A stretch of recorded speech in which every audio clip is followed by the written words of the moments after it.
Yo, salut tout le monde, c'est Gata Volgar, j'espère que vous allez bien, moi je vais particulièrement bien. Aujourd'hui on se retrouve pour une nouvelle vidéo, donc on se retrouve pour le débrief du match Southampton-Manchester United, match qui comptait pour la 14e journée de Première Ligue et score final de partout. Bon, ça a été un match où première période il y a eu des buts et en seconde période il n'y avait plus rien. Voilà. Donc pour décrypter un petit peu ce match, j'ai trouvé que mon club Manchester, j'ai trouvé qu'on n'a pas été bon durant ce match. On n'a pas été à la hauteur. Franchement, on a été à la ramasse. Je n'ai pas envie de m'énerver parce que franchement, quand j'ai vu la prestation de nos joueurs hier, j'étais moyennement satisfait. Déjà, le premier but, on se prend à la 13e minute de jeu. Encore une fois, on se prend un but en clair. Et là, franchement, c'est pas possible parce que, franchement, quand j'ai vu l'action, on est au moins 7 dans les cages, on est 7 dans la surface de réparation, eux ils sont 3 et ils trouvent le moyen de la mettre au fond des filets.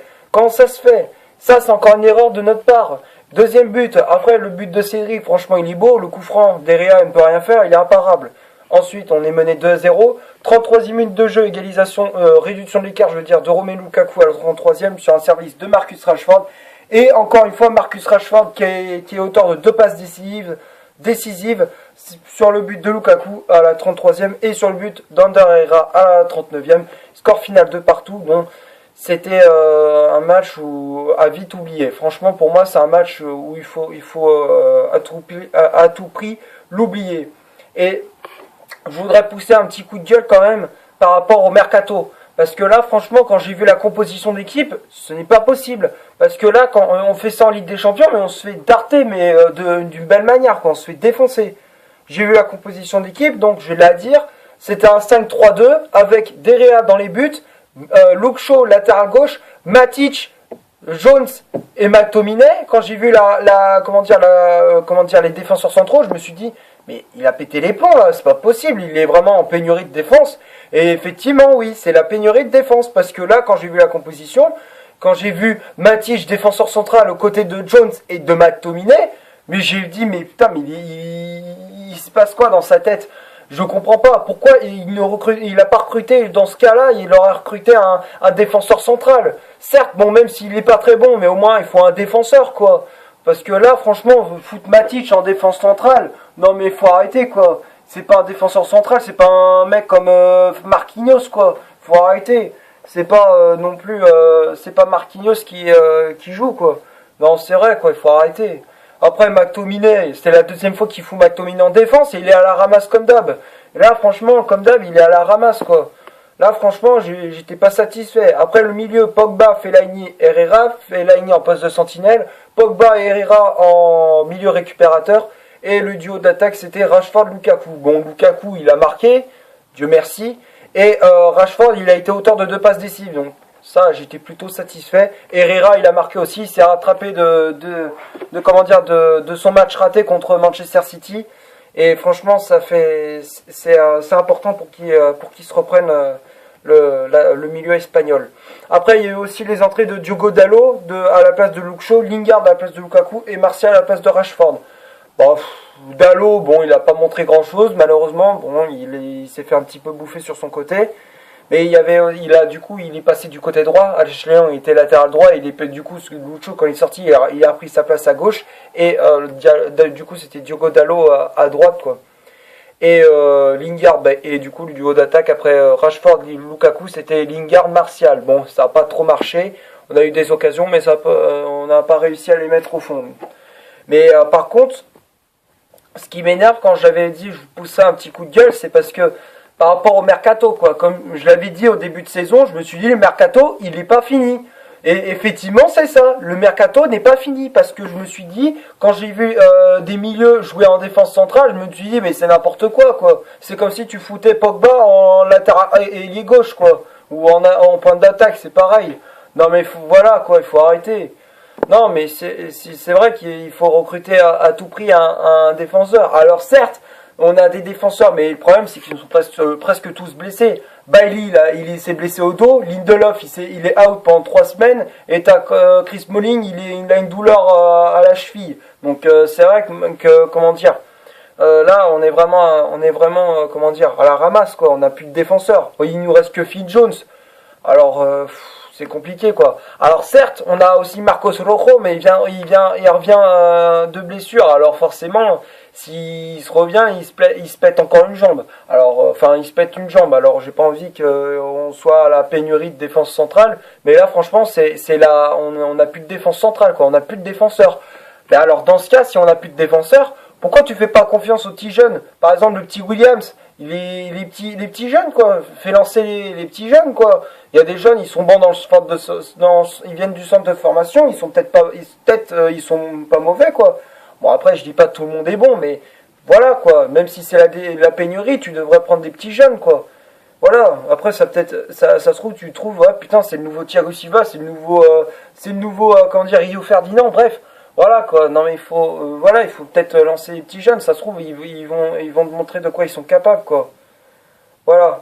Après on va parler de comment dire donc on va passer aux statistiques de cette vidéo. Donc la possession de balle a été de 58% pour les Red Devils et 42% pour Southampton. 5 corners pour les Red Devils contre 3 pour Southampton. 12 tirs pour Southampton, dont la moitié a été cadrée. Du côté de Manchester, 9 tirs, dont 5 cadrés. Hors-jeu, 2 hors-jeu du côté de Manchester contre 0 pour Southampton. Et 13 fautes commises pour Manchester contre 12 pour Southampton. Et les cartons jaunes, il y en a eu 4 de part et d'autre. Les avertis du côté de Manchester, c'était Ashley Young, Pogba, Fellaini et Rashford. Et du côté de Southampton, c'était Armstrong, Vestergaard, Lemina et Højbjerg. Voilà, donc en gros, c'est vrai que c'est compliqué quoi. Franchement, c'est un match à vite oublier et se reprendre. Il faut vite se reprendre parce que là, avec la prestation que j'ai vue hier, je me dis mais ça va donner quoi en Ligue des Champions quoi, quand il faudra affronter les grosses équipes. Alors certes, il reste une journée en Ligue des Champions et c'est contre Valence, mais quand même, il faut se ressaisir quoi. Après, donc du coup, on va passer maintenant au top et au flop de cette vidéo. Alors, les tops, pour moi, ça a été David De Gea qui a fait un très bon match. La défense, bon, Luke Shaw, il a pas été mauvais. Offensivement, il a pas été mauvais. Défensivement non plus. Matic, bon, Matic, il est capable du meilleur comme du pire. Là, il a été dans le pire. Donc, bon, là, je le mets quand même dans le flop, Matic. Après Phil Jones, ça va, il a pas été mauvais. Phil Jones, pour une fois il a fait une prestation correcte, même en Ligue des Champions contre les Young Boys, j'ai trouvé bon. Et là, c'est vrai qu'il est dans une bonne forme. McTominay, c'est comme d'hab, quoi. McTominay, il fait de la merde, donc du coup, je le mets dans le flop. Ashley Young, il a fait une bonne prestation, ça va encore. Après le milieu, Fellaini, Herrera, Pogba, putain. Mais quand est-ce qu'il va arrêter de faire ses gris-gris? Parce que ce qui m'énerve, c'est que Pogba, il a le ballon et il veut jouer sa star encore une fois, vu que forcément c'est même pas un melon qu'il a, c'est un globe. Il passe même plus dans les portes tellement qu'il a une grosse tête. Mais bon, faut qu'il arrête de faire ses gris-gris parce qu'à chaque fois, dès qu'il faisait des putains de gris-gris, faire des roulettes ou je sais pas quoi, à chaque fois il perd le ballon. Donc c'est vrai qu'il faut arrêter là. Il faut qu'il arrête franchement de faire des roulettes ou des gestes techniques à la con parce que ça marche pas. Et il faudrait qu'il arrête de faire ça parce qu'en Ligue des Champions, s'il fait ce genre d'erreur, là on se prend un but direct. Et c'est pareil, il y aura pas que lui, hein. Je parle pour Rashford, je parle pour Lingard, Martial et tout. Mais voilà quoi, il faut qu'ils arrêtent de faire des gris-gris, et si ça marche pas, point. Et t'arrêtes, tu la joues simple.